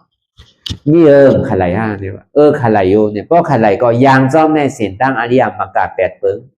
สัมมาทิฏฐิสัมมาสังกัปปะสัมมาวาจาสัมมากัมมันตะสัมมาอาชีวะสัมมาวายามะสัมมาสติสัมมาสมาธิตั้งหันผักตั้งหันจอบตั้งพิจารณาจอบว่าตั้งลาจอบว่าการงานจอบว่าการเรียนอาสาสายใจจอบว่าตั้งคัดใจจอบว่าสติจอบว่าสมาธิจอบว่ายางจอมเสียนตั้งอันไหนเลยก็ยางจอมเสียนตั้งอันไหนเนี่ยมันติดอะไรมากราโผตราว่าจะนี่ว่านามาลูปังอนิจจังขยะเทนะนามาลูปังทุกขังขยะเทนะนามาลูปังอนัตตาอาสารกะเทนะนิจังวัตานิปานังสุขังวัตานิปานังสารังวัตานิปานังนิปานังปรมังสุขังนิปานะปัจจโยนตุโนนิจังเนี่ยมันว่าสิไหนเพราะขันไรนิจานี่ก็รู้จักอันนิจาวะนามาดูปังอันนิจังวะขยะเถนะวะอันเท่าไหร่มายุงนามคันธาเนี่ยมันเต็งวะมันเป็นตุขาวะตุขาสบัดตุขาเท่าไหร่มายุงมาอันเท่าไหร่มาตัวใจในตุขาหรือวันที่สุดวะเพราะว่าขยะเถนะนามาดูปังทุกขังขยะเทนะนามาดูปังอานิจังขยะเทนะมันเกิดลับมันคืออันเกิดลับเนี่ยมันตุขาหรืออันเกิดลับเนี่ยเมียนในแถวนามาดูปังทุกขังขยะเทนะก็เพราะว่ามันเกิดเป็นรูเนี่ยเกิดตายอยู่มีมือยาวมือสุดมือสิ่งเนี่ยจะดีว่าเป็นตุขามีตุขาอะไรมาแตกเนื้ออันที่ไหลมายุบนำคันธานี่ว่านามาดูปังอนัตตาเนี่ยอาสารกะเทนาเนี่ยอันเฮาไหนมายุงนามคันธาเนี่ยมันเป็นของเฮาเตะอูเปิงของมันไหลเตะนามาดูปังอนัตตาอาสาเนี่ยอาสารกะเทนามันมีหลอนมีแกนสังวะเหมือนนางตุ้มกล้วยอันเฮาอย่างว่ามันมีหลอนมีแกนจังใจสังจังใจประโยชน์จะนาสังหรือเสียดอกผ้าก็ได้อ่อยหมูแค่นั้นเนาะก็ในเหมือนนางวกไม่มันมีตาเพราะใส่ตั้งเหนือหลันลงตั้งไตวะเพราะป่องแสงเลี้ยงใจสินะยาวนี่ก็นามาดูปังอานิจังขยะเทนะนิจังวัตานิปานังก็หูจักอันนิจายาวนี่ก็เข้าถึงที่เป็นนิจานามาดูปังตุขังขยะเทนะสุขังวัตานิปานังก็หูจักตุขายก็เข้าถึงสุขะนามาลูปังอนัตตาอาสารกะเทนะสารังวัตานิปานังปรมังสุขังนิปานะปัจจโยนตุโนนิจังก็หูจักอนัตตาก็เข้าปฏิเป็นอมตะธาตุเกิดเถ่าเป็นตายผู้จักเหตุอจองตุขะเอามากาเสจาการเป็นอนัตตาที่เที่ยวก็อันเป็นเทวราเขาในสวรรค์จันทานก็ไหลตะลานทูตกเป็นซอดาปานโมเดอในปาก60 ล้านมันดีเลยนั่นทางความหมู่ก็ในอันขุนพรมเขานั่นก็อ่านหัวอาสังเขมันว่าอันไหลตะลากว่าเป็นซอดาปานกว่านั้นเทวราเขาพรมเขาในไหลตะลากว่าตั้งน้ำเขาก็ในมาในเจ้าโกรัญญาในปองใจพอมาถึงที่ไหนก็โกรัญโยพัติโยวาโปมหานาโมจาสติเอเตปัญจมหาเทระปัญจวากิติวุจาเดติธรรมะสกปวัตนาสุตังนิธิตังเนี่ยโกรัญญาเมื่อก็ไหลเมื่อก็หันยาวเนาะตะลานเนี่ยเขาหันจือเมื่อหันจือนั้นยาวโกรัญโยพัติโยวาโปมหานาโมจาสติเอเตปัญจมหาเทระปัญจวากิติวุจาเดติธรรมะสกปวัตนาสุตังนิธิตังเนี่ยพระพุทธเจ้าว่าเจ้าพัทติยาว่าเจ้าวัปปะว่าเจ้ามหานามว่าเจ้าอาสาจิเมื่อเลี้ยวเนี่ยเจ้าโกรัญญาเนี่ยไหลตะลายาวเนี่ยไหลตะยายาวว่า2 กรรมมันอดีเปมันนั่นในวันเมื่อเลือน8 โมงนั่นเจ้าโกรัญญานั่นตกเป็นซอดาปานกว่าตกเป็นซอดาปานกว่าอันเป็นรองมันนั่นเจ้าว่าปานในสัมเป็นรองซอดาปานเขาเจ้า3 ป้า 4 ป้าเนี่ยไปเป็นซอดาปานก็เนี่ยก็วันเมื่อเลือน9 โมงนั่นก็ที่เรียกว่าเป็นพระพุทธเจ้าเทศนาปันเจ้าปัญจวัคคีย์5 เจ้าเป็นวันธรรมะเนี่ยเกิดวันเมื่อเดือน9 โมงอันพอดีว่าเตก็เมื่อเดือน9 โมงเนี่ยพระพุทธเจ้าเขายังอ่านถึง เทวบุตรเทวราเนี่ยพรหมเขาเป็นใหญ่โกนเนี่ยมันปองใจในโกเลียวกันเจ้ากรัญญานั่นอันจุ่มปัญจวัคคีย์หาเจ้านั้นอันเนี่ยเมื่อเลินเก่ามุ่นก็เนี่ยพอถึงเมื่อเลินเก่าลองหนึ่งคำมาเย้าในสึงพระพุทธเจ้าเฮานั้นถึงที่มาฮออนัตตาลักษณะสุขนั่นจังว่าอันเดียนเฮาไก่เลยพอธรรมะเสจานั้นจาตุมหาราชิกานังเทวานัสตังสุตวาตาวติงสายานังเทวานัสตังสุตวายามานังเทวานัสตังสุตวาตุสิตานังเทวานัสตังสุตานิมมันราตินังเทวานัสตังสุตาปรินิมิตาสวัสตินังเทวานัสตังสุตวาเนี่ยอันว่าลองสวรรค์จันทร์พาเนี่ยมันว่าลองอัปแปดแต่มังพอห้อมหัวสัมสาธุจอมเนี่ยพอมาปองดีเดมันพี่เดินนั่นดีเดได้พระพุทธเจ้าเขาไขเปียนี้ว่าในสวรรค์จันทร์พาตั้งเสียงก็เป็นตุกขาหมดไงอย่าไปมุ่งมองสุดต้องไขกะเกิดในจันทร์พรปฐมมาตุติยาตาติยาพรมาปโลหิตานังเทวานัสตังสุตาพรมาปฏิสัจจานังเทวานัสตังสุตวามหาพรมานังเทวานัสตังสุตวาในปองบาพร้อมตั้งแต่ปฐมมาตุติยาตาติยาจตุธาสารกว่าขึ้นถึงรูปะพวมารูปะพวมเนสัญญานาสัญญาตนานั้นเป็นตุกขาเสียงว่าเนี่ยตีเปมันเป็นสิ่งไหนบางพอเข้าหมู่เนี่ยพอเข้าไหวถึงเมืองสวรรค์ไหวถึงเมืองพรหมปุถะธรรมสาธุบอกว่าสาธุในไข่กะตุกขาทั้งนั้นมุงมองไข่กะเกิดเมืองเทวรามุงมองไข่กะเกิดเมืองสวรรค์จันทร์มุงมองไข่กะเกิดเมืองพรหมอยู่ป้าพรหมนะตีเปมันตีเตพระพุทธเจ้าเข้าปันวานี้อแปดนั่นน่ะสู้อย่าไปไข่กะเกิดยาวเมืองสวรรค์ก็ตุกขาไปอย่าไปสู้ต้องมุงมองกะเกิดยาวในเมืองพรหมนั่นก็เป็นตุกขาไปสู้อย่าไปมุงมองสู้ต้องกะเกิดยาวฟองว่ามันเจ้านั้นห่อปันว่าสู้เป็นผีเสียงสู้เป็นเทวบุตรเทวราถึงเสียงก็สู้มีตุกขาเหมือนกันหมดสู้เป็นพรหมโลปาพรหมาโลปาพรหมก็สู้มีตุกขาเหมือนกันหมดก็สู้ไข่ปนตุกขาในมีอันสุขากะเย็นหวานิจจาสันติสุขะอมตะทัตความเอาดีๆแลพวกไข่ปนก่อนอย่างจอมปัญญาศีลสมาธิแลพวกไข่ปนอันนี้ก็วาเนเทวบุตรเทวราเขาพรหมเขาอยากก็สอนบรรปัญจวัคคีย์หาเจ้าเขาอันนี้อดีเปมันก็เฮาก็ทราบแรงหลักหนักวันนี้หนึ่งเฮาที่ได้ปองใจนั่นน่ะป้อมใจเฮาไหวเฮาสาธุปองว่าสาธุห่มส้มไข่เกิดอยู่นั่นน่ะอันนี้พอเฮาคู่ตีปองมันก็ตอนน่ะเทวบุตรเทวราเขาพญายินพญาพร้อมเขาในก็เขาก็ตุกขะเพราะเขาไหนมาทำธรรมะพระพุทธเจ้าในก็เขาก็ติ่มไหนตาลาเขาติตุกขะก็เพราะสินั้นในพุทธเจ้าในเยื่องอ่านว่าสุยพิทางใหญ่สูเป็นเทวบุตรเทวราก็ยาวเป็นพรหมก็ยาวเพราะสูไหนตาลาในสูตุกขะแกเพราะสูไข่ป่นตั้งตุกขะในทอมเอาดีๆแล้วเพราะสูไข่ไหลเนี่ยที่เป็นสินั้นว่า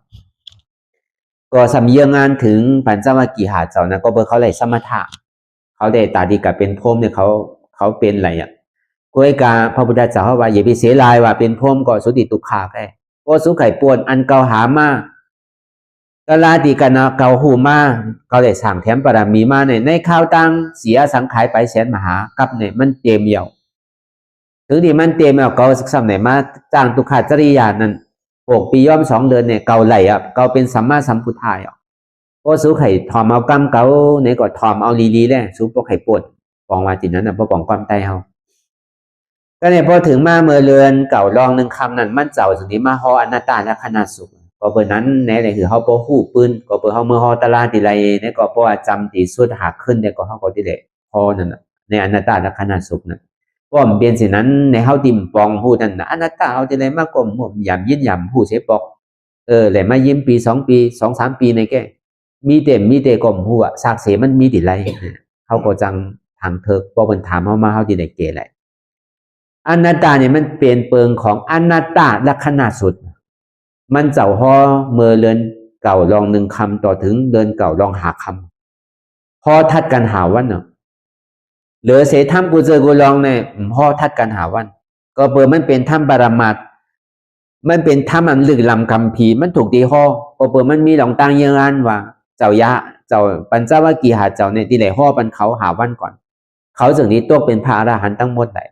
ก็มห่อหาว่าในคำตกเลยเหมือนดังเจ้ากรัญญานั้นเนี่ยก็มันยังตึกเป็นซอดาปานอยู่ก็ย่ำไปเป็นยาหันตาเถอะก็เบอร์นั้นนั่นแหละพอเปิดมันโดนแต่ห่อลึกเหลือนั่นทางนั้นก็เบอร์นั้นเนี่ยพอถึงมาเมื่อเรือนเก่าลองหนึ่งคำนั้นมันเจ้าถึงที่มาห่ออนัตตาและคณะสงฆ์ ในอนัตตาลักษณะสูตรน่ะมันห่อไว้ซื่อเนี่ยมันห่ออัตตาและอนัตตามีสองอันมันจะห่อไว้อัตตาและอนัตตาอัตตามาในก็เปิดเฮามีลองตั้งหันพิษวนพิษไว้เนี่ยว่าหันพิษวนพิษซื่ออันวันนั้นเฮายุ่งว่าคันธาหาเปิงเนี่ยเป็นของเฮาเป็นตัวเฮาดูป้าคันธาดูป้าคันธานิจจาดูป้าคันธาสุขาดูป้าคันธาอัตตาวิญญาณขันธานิจจาวิญญาณขันธาสุขาวิญญาณขันธาอัตตาเวทนาขันธานิจจาเวทนาขันธาสุขาเวทนาขันธาอัตตาสัญญาณขันธานิจจาสัญญาณขันธา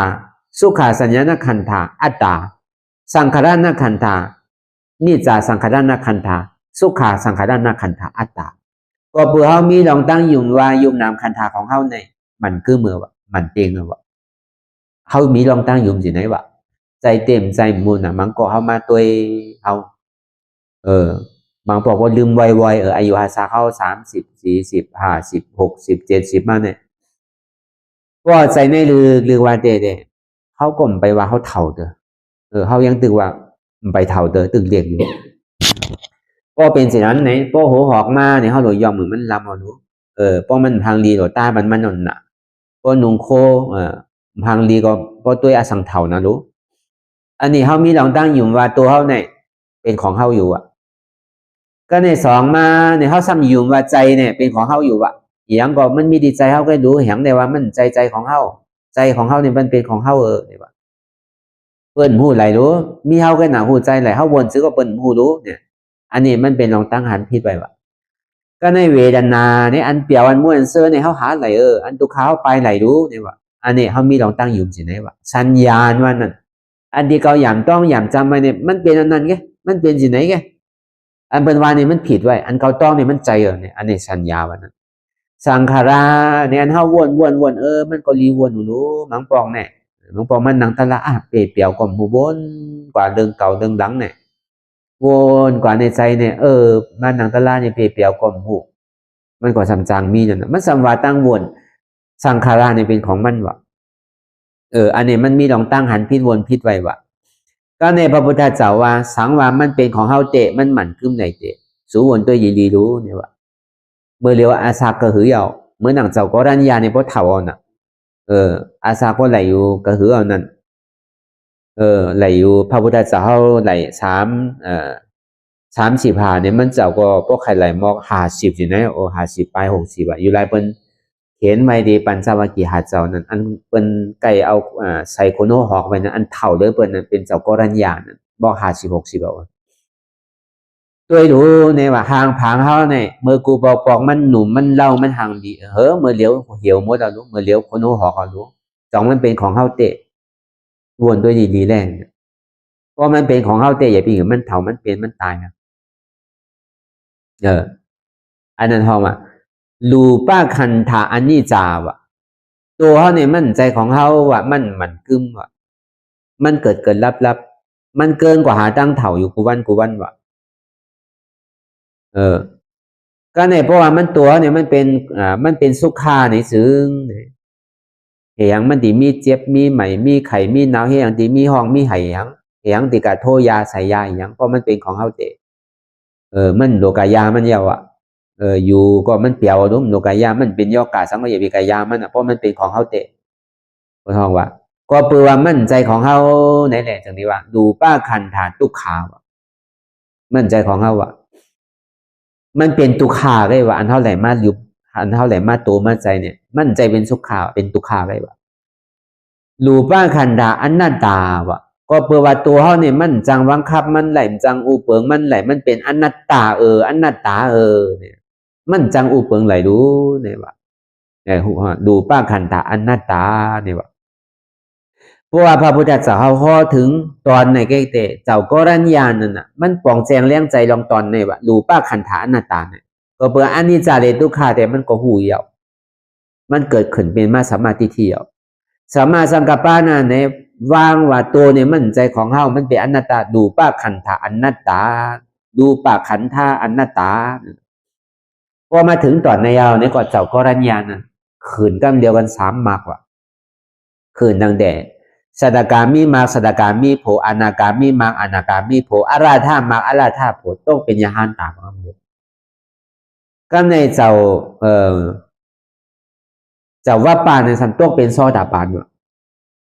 เพราะว่าเจ้าก็รัญญาเป็นยาหันตาก็เจ้าว่าปานนี่เป็นโซดาปานที่เดพระพุทธเจ้าเขาก็ห่อถึงหาตอนหนังเก่านะก็การมันดีเข้าใจอันไรในแต่ก็มันยาวแต่ละก่อละองค์เหมือนกันก็ในถึงดีมาดีใจก็เหมือนกันน่ะมือผูกมาเฮาไกว่าก็ลองใจมือคือมาเฮาไกว่าลองเวทนามือหนึ่งมาเฮาไกว่าลองสัญญามือวันคำขึ้นสุดท้ายมานี่เฮาก็ว่าลองสังขาระอันเมื่อในเฮาทราบแรงลองตัวตั้งก่อนที่เดียพุทธเจ้าเขาก็ห่อต่อถึงวิญญาณขันธะอันนี้จาวิญญาณขันธะทุกขาวิญญาณขันธะอนัตตาเวทนาขันธะอันนี้จาเวทนาขันธะทุกขาเวทนาขันธะอนัตตาสัญญาขันธะอันนี้จาสัญญาขันธะทุกขาสัญญาขันธะอนัตตาสังขารขันธะอันนี้จาสังขารขันธะทุกขาสังขารขันธะอนัตตามันเจ้าก็ห่อที่ไหนตึงเมื่อเดินแปดเดินเก่าลองหนึ่งคำนะเขาวาช้าตุภาเขานะว่าเป็นสิ่งนั้นยาวเนี่ยวันสังขารเนี่ยเกิดขึ้นเมื่อเดินเก่าลองเมื่อเดินเก่าลองหนึ่งคำสังขารเกิดวันพระพุทธเจ้าเขานั้นเป็นวันเดิน7 ม้วนก็เป็นภายใต้ในเดือน6 ม้วนว่ะอยากว่าวันทำเจ้าเขานั้นอันมันเจ้าห่อตะลาอันตั้งนั้นห่อธรรมะเทศนาตั้งในเป็นเดือน9 ม้วนเป็นวันธรรมะเจ้าถ้าในวันสังขารเจ้านั้นเป็นเมื่อเดือนเก่าลองหนึ่งคำเนี่ยพระรัตนตรัยเนี่ยเกิดขึ้นในโลกัมภาเกิดขึ้นมาเต็มทนก็เบอร์สินั้นเนี่ยพุทธเจ้าเขาก็ห่อถึงหาอันน่ะก็ห่ออยากว่าอาโจมันเป็นสื่อเจ้ากรัญญานั้นตกเป็นยาห้านตากว่าขึ้นกำเร็วกัน3 หมักถอนตะลาเหมือนเขาถอนมาเลี้ยวในแก่พวกเป็นพวกไหลตะลาวน่ะก็ในเจ้าว่าปานเนี่ยก็ตกเป็นโซดาปานกับคำเดียวก็ในเจ้าพัทยาเนี่ยสั่งตึกเป็นรองมันยุ่มไปเป็นอริยามันใจว่าไหลตะลากำเดียวมันใจเพราะว่าไหลตะลามั่วๆเสียงกำเดียวเนี่ยพระพุทธเจ้าที่กาห่อนี้ไปละอันมันเจ้าห่อนี่ก็เปิดก้นเนี่ยไปไหลตะลาแล้วหลวงข้อถึงมันไหลแล้วก็เบอร์นั้นเนี่ยพอถึงวันเมื่อเดือน8 ลอง2 คำ 3 คำ 4 คำหาคำมามันเจ้าก็ห่อทัดกันกว่าในอนัตตาและขณะสุขนะอันในเฮาวาตีกว่าตีมาดองอนัตตามันใจว่าเฮาลาลีเอามามันใจก็เบอร์มันเป็นเปิงของพระพุทธเจ้าเฮาไหลห่ออ่อนตั้งก็เบอร์มันเป็นธรรมปรมัตถ์ตาดีเฮ็ดถือได้เป็นอริยานั่นน่ะตาดีเฮ็ดถือได้เป็นยะหันตาแหละก็เบอร์นั้นเนี่ยพุทธเจ้าเฮาก็ห่อปันเยื่องอ่านถึงปัญจวัคคีย์5 เจ้าก็เบอร์เป็นสิ่งนั้นเนี่ยอันนี้ก็เหือเขาอกเข้าใจเหือเขาบ่ฮู้ดีกว่าดีมากลองอนัตตาวันอนัตตาวันอนัตตาก็แหละอนัตตาก็แหละเพราะความขืนในเฮาอนัตตานั่นน่ะอันนี้เฮาก็ดีฮู้ดีปองมันป้อมใจในเฮาติ่มปองใจนั่นน่ะสุกะเฮ็ดตะลาอนัตตามันเป็นสื่อเหือมันจุกตีไรมาไผสเมามาไผสำทุนออกเนี่ยเพิ่นสิถามเฮาก็เพิ่นถามเฮานี่ก็เฮาก็โดกแก่อะไรพระพุทธเจ้าเฮาฮ้อเมื่อเรือนเก่ามุ่นนี่เฮาธรรมะเสจารู้ธรรมะจักรู้เนี่ยถึงมาเมื่อเรือนเก่าลอง1 คำเนี่ยมันเจ้าฮ้ออนัตตาและคณะสุกับตัวที่นั่นเนี่ยด้วยอติเปมันตัวได้บ่ใครฮู้ก็อัตตาและอนัตตานั่นพระพุทธเจ้าเฮาว่าขันธาตั้งหาเนี่ยมันเป็นอนัตตาพอดีเอาเยาๆมันน่ะมันเป็นอนัตตามันใจของเฮามันจังกับอุปเปิงมันไหลก็ในมันจะนี้มาลบไปดีว่าสัพเพสังขาราอนิจจาสัพเพสังขาราทุกขาสัพเพสังขาราอนัตตาสังขาราตั้งว่าดังเสียงไหนวะมันหมั่นเตงวะมันหมั่นกึมวะมันเกิดลับเป็นลู่วะเพราะว่าสัพเพสังขาราอนิจจาสังขาราอันวันนั้นตึงเสียงใน3 ชีวิตโคงกำเดียวถึงตีจันสุทาวาชาบุญเขาก็ยังตึกเป็นอนาคามูแลมันก็ไปหมั่นกึมเตออนาคามก็กับเพราะมันตายเอาก็มันก็เป็นพระอรหันต์ไหลนิพพานกำเดียวมันก็ยังตีตายอยู่ก็เปิดนั้นเนี่ยมันไปหมั่นกึมเตอเพราะเมื่อไหร่เข้ากันนิพพานเนี่ยมันจะมีหมั่นกึมแต่ว่าสัพเพสังขาราอนิจจาเนี่ยสังขาราตั้งโมตั้งเสียงใน3 ชีวิตโคงเนี่ยมันหมั่นกึมมันเตียงอันสัพเพสังขาราทุกขาเนี่ย สังขารตั้งเมื่อตั้งเสียงใน31คงเนี่ยมีตุกขาไปในเมืองสุทธาวาสานนั่นก็เป็นจันอนาการมันก็ตุกขานั่นก็อาสาเขายาวง่ายๆเนาะที่เอานิพพานนั่นเหมือนหนังใต้ก่อพระเป็นเจ้าเฮาเนี่ยยังตึงมีอยู่ถึงเหมือนเลี้ยวตั้งแต่พระพุทธเจ้าหลายสู่ปนมาเนี่ยเขาเป็นอ้อยก่อกันตั้งแต่เมื่อพระพุทธเจ้าก็สปะเขามีกติเสจาเนื้อกันน่ะเพราะว่าก็ไรญาสลาลีสลาเมียนในมาบอกเนกันพองก็ในใต้ก่อมันในสำคัญญาน่ะเพราะญากับทอมตลาดตกเป็นอนากรรมกว่าก็ในพระลาลองเขาในสำตึกอาบนำอยู่แหละใต้ก่อมันมาห้องว่ะใต้ก่อเนี่ยว่าเมื่อเลี้ยวพระพุทธเจ้านี่เกิดมาว่าเมื่อเขาเมื่อถอมตลาดเขาต้านเนี่ยว่าเมื่อไข่เมื่อก็เมื่อทั้งก้อยเมื่อหรอกก็หลวอาบนำก็ไปตั้นเมื่อเจ้าเมื่อเตอเนี่ยว่าซื้อก็ไล่มันเนี่ยมันก่อมจังเหตุซื้อก็มือกูปองในเบิ้นใบคนหัวยาวเนาะมันก็กะยับเอาโหมันนั่นน่ะยับเอาคนโหมันในตื่นมันแบบเพราะเมื่อเนี่ยเขาดิเอาพมิตรปาดข้อเมื่อนี่ว่าอารมณ์พอตันนั่นตันเนื้อเขาดิเมื่ออยู่อ่ะนี่ว่ามันก็เมื่อว่ะเนี่ยเพราะมันเมื่อถอนตะลาเนี่ยก็มันก็ได้อภิญญาณนั่นน่ะก็เปิดมันสุดต้องเป็นพระพุทธเจ้ามันสุดต้องเป็นพระพุทธเจ้าเลยมันก็ถามก่อมันว่าเมื่อเป็นสื่อพองถอมตะลาพระพุทธเจ้าเนี่ยเก่าเดสุดต้องเป็นพระเจ้าตั้งหนาก้อยกาเก่าก็เลยฌานสมาบัติได้สมถะเราดีเลยเป็นพระเจ้าตั้งหนาเนี่ยก่อรู้สัมเป็นสังก็เก่าเป็นอนาคาเมืองเนี่ยว่าอันเป็นว่าเป็นพระเจ้าอันว่าเนี่ยกาจ้างตะลาหา6 วันก่อนไหลเอาวะ6 วันก่อนไหลเอาวะมันก็6 วันมันก็หาวันไหลตะลาเนี่ยว่าอย่าไปว่า6 วัน6 ปีก็ดีเฮ็ดไหลวะมันว่าสินั้นวะ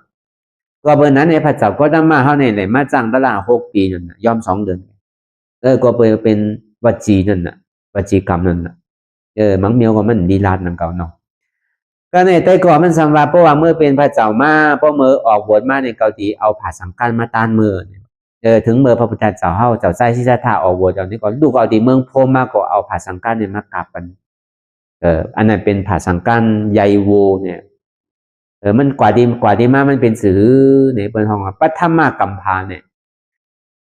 มันติมาเตเนี่ยมันมีหมอกานำหมอกาเม็ดพักอันนี้มันหยอดใส่ที่พักโต๊ะมันพออยู่ๆก็ใหญ่ขึ้นมากเป็นนำกว่าเสียงลีเนี่ยไปมีเตอในโลกเขาเนี่ยก็ในพออยู่มาดอกโวเนี่ยออกมาหาดอกว่ะในโลกเขาเหมือนเลี้ยวเนี่ยเป็นห้องว่ามัชชิมาเตดวะที่ดอกโวออกนั่นที่เมืองอินเดียนั่นที่เมืองเนปาลนั่นในกลางแกเนปาลในเมืองอินเดียนั่นพอออกมาหาดอกเนี่ยเขาฮู้ว่าพมเขาเนี่ยในมหาปัจจกัปในโลกหวยในแต่ที่มีพระพุทธเจ้าออกมาหาป้าว่ะก็เป็นนั้นในเขาก็เอาใยโวนั่นน่ะเอาเมื่อเฮ็ดเป็นผาสังกัดเนี่ยเอาไว้ในเมืองพมจันสุทธาวาสาบุญพอพระเจ้าพอเกิดขึ้นมาพอออกเถิดเนี่ยเขาก็ดีเลยเอาลงมาต้านกันมีผลพรสิ่งนั้นไว้ก็เบอร์นั้นอาสักมันยาวก็ตุขาเหมือนกันนังเก่าว่ะซาเปสังขาราตุขาว่ะสังขาราตั้งเมื่อตั้งเสียงเนี่ยมีตุขาไงว่ะใน31คงเนี่ยซาเปสังขาราอนัตตาว่ะสังขาราตั้งเมื่อตั้งเสียงเนี่ยมันคือมันแหลกลายคายกว่าดิ๊กอันมันแหลกลายคายย่อมเกิดในเป็นจันสุทธาวาสะหาปงหรือเสนันในชาวคงเนี่ยมันตึงแหลกลายคายกว่าดิ๊กอ่ะมันปนอะไรวะก็เบอร์นั้นอ่ะตอนนี้ว่าสังขาราเนี่ยมันจะดีขึ้นฮอดกับขึ้นเตียนเฮาว่ามาเหมือนเจ้านั่นนามาดูปังอานิจังขยาเถนะนิจังวัตานิปานังนามาดูปังตุขังขยาเถนะสุขังวัตานิปานังนามาดูปังอนัตตาอาสาลกเถนะสารังวัตานิปานังนิปานังปรามังสุขังพอปองความใจความเมืองเหนือเฮานี่ก็ว่าซื้อนามาดูปังอานิจังว่าพอเฮาไขไหลนิจังนั่นว่าไขไหลอันมันเตงนั่นเฮาดูฮู้จักอันมันเตงโดยได้ไก่หันขันธาเฮาตั้งเดชจิโหต่อไปจินเนี่ยมันกึมรู้มันเป็นตุขามันขานอกขานใจนะรู้ว่ะพอเฮาไก่หันอันมันกึมเนี่ยเฮาสิได้อันมันกึมว่ะก็เนี่ยพอเฮาไก่หันนามาดูปังตุขังขยาเถนะพอเฮาไก่หันตุขาไก่เห็นหูอยู่เจ้ามันอยู่ดีๆเนี่ยเฮาตีไรว่ะสุขานะเพราะตุขามันสุดกว่าสุขานี่เกิดกำเดียวอ่ะจังว่านามาดูปังตุขังขยาเถนะสุขังวัตตานิปานังว่ะสุขังอันวันสันติสุขข่าวอ่ะนามาดูปังอนัตตาว่ะพอเฮาไก่หันอนัตตามันใจของเฮามั่มอุปเปิงพองมันไหลมันมีหลอนมีแกนสังมันจังเอาตีไหลมันจังไปจี้ไปสังไปอุปเปิงมันไหลพ พอเฮาใกล้ๆหันหน้าตาดีๆในสิ่งเฮาติแหละอมตะว่ะสารังว่าดานิปานังเนี่ยนะสารังเนี่ยอันมีร้อนมีแก่เนี่ยมีเป็นนิพพานว่ะนิพพานังปรมังสุขังว่ะพอถึงที่นิพพานเนี่ยก็เป็นอมตะธาตุว่าอำเกิดอำเฒ่าอำเป็นอำตายแท้อันนี้ก็เป็นสิ่งนั้นเนาะอันเท่าไหร่มาสับแรงในเปิงของอนัตตาเฮานั้นเนี่ยก็เปิดพอเฮาเปิดปานตลาดที่ไรเนี่ยก็กลัวเฮาลืมกลัวเฮาหมอวางหมอพอเพิ่นถามมาเนี่ยก็เฮาติหมอตอบเปิ้นนั่นน่ะเฮาก็สำคัญเอาในตอบก็เบิ่มันมีในลิกในลายมันมีไผปฏิเสธแหละก็เบิ่มันมีเตพุทธเจ้าเฮาธรรมะเทศนาไว้ในธรรมจักรนี่ก็มีเตแล้วก็ในอนัตตาลักษณะสุขนี่ก็มีเตอันนั้นน่ะเป็นหลักฐานมันก็เปิดด้วยก็อ่านด้วยหรอกแล้วก็เบิ่นั้นในอันเฮามาเหตุการณ์ตะลาอนัตตานั่นนี่ก็คือเฮาฮู้ดีกว่าที่มาเนาะเพราะเฮาฮู้เนี่ยเฮ็ดอยู่ฮู้สำเร็จมันดีเงินนั่นน่ะบ่ฮู้โลเฮ็ดบ่เฮ็ดโลฮู้นั่นน่ะเนาะเฮ็ดสังก็ป้อมฮู้ผิดดีกว่าเฮ็ดอยู่ฮู้อยู่เฮ็ดก็เฮ็ดให้สังก็ผิดดีกว่าบ่เฮ็ดโดยได้ฮู้บ่ฮู้โดยได้เฮ็ดมันจะนิ่มผิดนั่นน่ะก็เพราะนั้นนั่นแหละคือเฮาทำมีเนี่ยก็คือเฮาบ่หันทำใจเนี่ยก็คือเฮาบ่ฮู้ทำมีหันสังหันทุกขะทำใจฮู้สังฮู้ว่าทุกขะเนี่ยเป็นอนัตตาทำมีหันทุกขะนั่นมันเป็นเวทนาเนาะเวทนานั้นเป็นอนัตตาทำมีหันเจ็บนั่นก็เป็นเวทนาทำใจหูว่าเจ็บเนี่ยเป็นอนัตตาเวทนานักขันธาอนัตตาคำเดียวนะพอมันมาดีตัวกับตัวเนี่ยก็มั่นใจของเฮามันเป็นอนัตตาอันนั้นมันเป็นรูปขันธาอนัตตาคำเดียวนะอันมันเจ็บหูตีไปตีนไปขาไปสังนี่ก็มั่นใจของเฮาเนี่ยอันนั้นมันเป็นสัญญาณนักขันธาอนัตตาสังขารนาขันธานาตาเตียนใจมันพงปิวกากาวากาเป็นในก็มั่นใจเฮามันเป็นอนัตตาอันมันวนกากาวากาเป็นก็มั่นใจของเฮามันเป็นอนัตตาอันนั้นเป็นสังขารนาขันธาอนัตตาคำเดียวบอกว่าอันเฮามาพึกสร้างพึกกรรมของยามมันเหลียวในมันเป็นเปลืองของอนัตตานะคณะสุขอันเฮามาเอาสังขารนั้นวนว่างให้เป็นอนัตตาคันธาหาเปิงนั้นวนว่างให้เป็นอนัตตาแต่จองว่าเพราะมันมาตีโตนี่ก็เฮาฮัดจุนโตเพราะมันมาดีใจนี่ก็เฮาจุนใจเพราะมันมาดีเจ็บนี่ก็เฮาจุนเจ็บเพราะสัญญามันมามันก็เจ็บไว้ทีใดทีหนึ่งนี่ก็อันนั้นก็โดนได้ฮัดจุนนั่นแหละเพราะมันแหลกลายคายกว่านั้นนี่ก็มันไปเย้าเตอมันก็สิได้ว่างพอมันหนังตะลามพอมันเกิดลับเป็นดูถามว่ามันเป็นตะลามใจพอมันยังตึงมีเกิดลับผมไปเป็นตะลาดตึกเป็นสังขาราอยู่นั่นสังขารนักขันธาอยู่นั่นในสังขารนาคันธานั่นก็เป็นอนัตตาจองว่า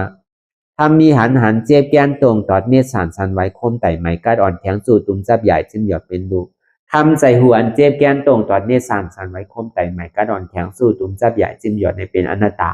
อันนี้ก็หือเขาวนยาวๆข้าวยามหึงอย่าไปว่าไว้ปนอย่าไปว่าเทิงปนเตียนเฮาหันเตียนเฮาวนเตียนเฮาวนเฮาหันนั่นหึงพอเพียงเป็นกันวนต่อถึงเจ็บนั่นพอสุดวนต่อถึงตุกขานั่นพอสุด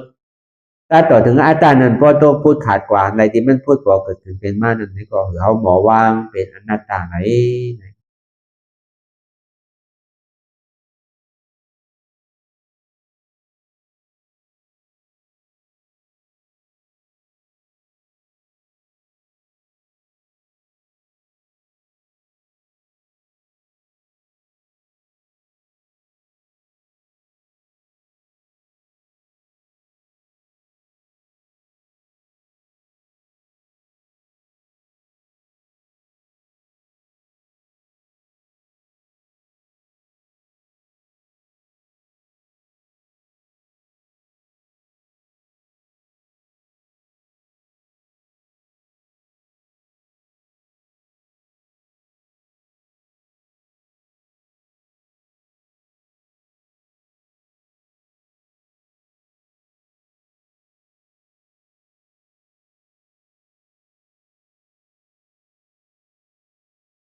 ลองตังอันเป็น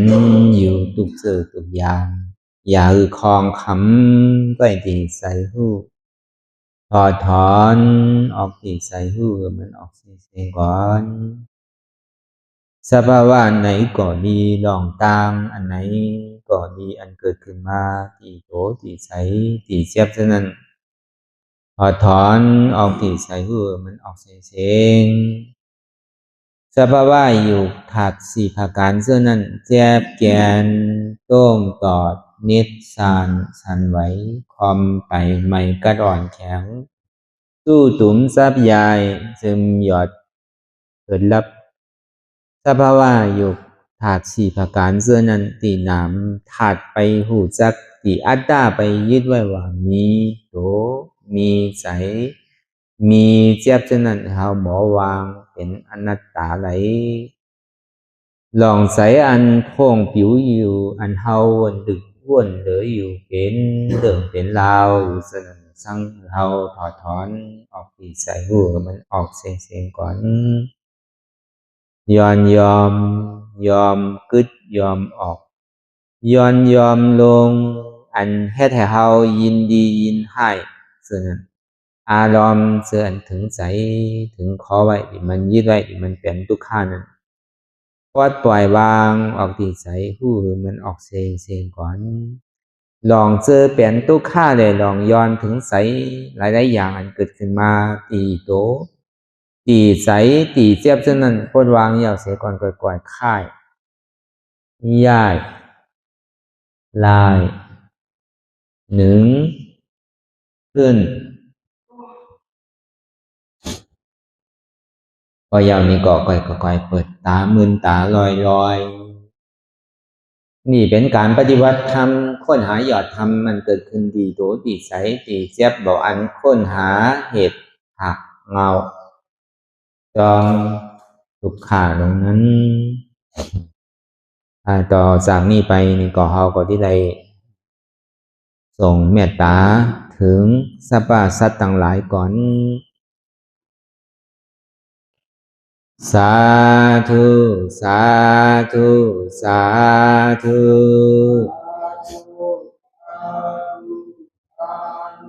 ผู้ฆ่าทั้งหลายขอเชิญเอาอย่างเทศนาวุญที่ผู้ฆ่าทั้งหลายไหลกาตำมาแล้วในวันนี้คือว่าไหลอือตานรักษาศีลรับตาภาวนาเจริญวิปัสสนาญาณพังธรรมะเทศนานี้และขอสุ่มมือมากำสุยังตอนโต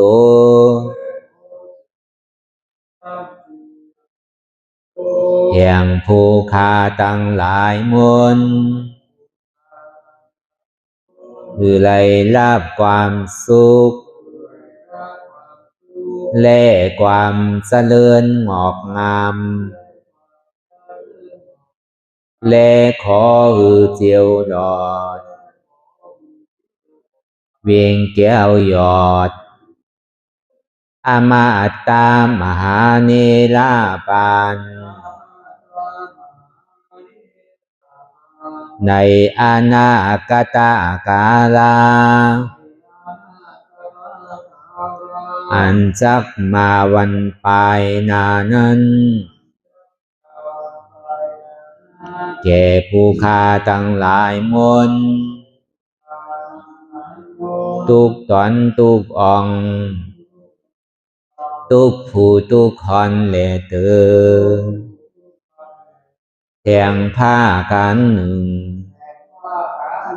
ผู้ฆ่าทั้งหลายมน ขออุทิศนาบุญทั้งหลายมวลผุงนี้ไปแผ่พายถึงเทวาวุตเทวาดาพญาอินทร์พญาพรหมพญายมมาราชพุทธนักน้ำไอโสนนางธรณีและสรรพสัตว์ทั้งหลายและหมู่ชยาข้าคุณทั้งหลายมวลอันไหลอานิสากรรมไปสู่ปลาโลกปลายนานั้นขอส่งโจนกันมาสาธุอนุโมทนา